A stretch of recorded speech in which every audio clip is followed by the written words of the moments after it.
Lawmakers are headed back into session tomorrow, and this time with a new budget deal. Thank you for joining us for 8 News at 6. I'm Roland Wilson.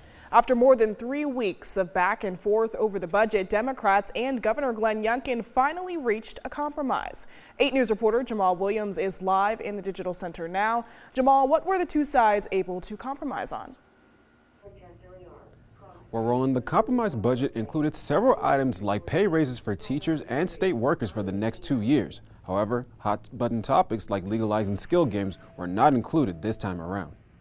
Lawmakers are poised to approve the state budget and send it to Governor Glenn Youngkin for his signature. Commonwealth Democrats and Governor Youngkin finally struck a deal after more than 3 weeks of negotiations and completely starting over. But what's in the new deal, you might ask?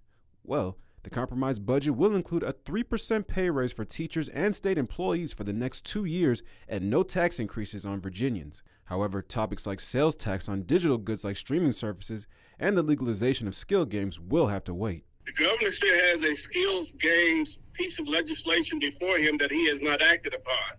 And it's incumbent upon the governor to act upon that legislation. He has to make a decision on if he's going to veto it or he's going to pass the legislation. He has legislation before him. A News spoke to convenience store owner Munir Rasiwala last week, who says he removed close to 60 games from his stores since the ban went into effect earlier this year, a move that has drastically affected his business. Our sales have been down over 20% with this inflation index that is going on.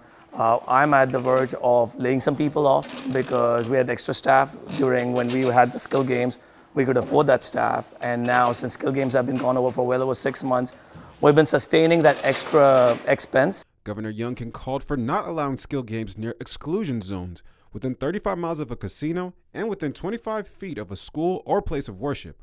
Rasiwala says his stores won't be the only ones affected. We cannot turn the skill games on. You will have store closures, and if the store closures happen, lotteries are also going to be impacted, and you'll see the economic impact of store closures on the Commonwealth.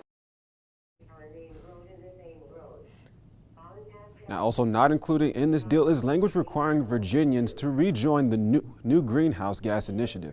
Lawmakers will return to Richmond tomorrow to approve the compromise budget. Then it will go over to Governor Youngkin's desk for his signature.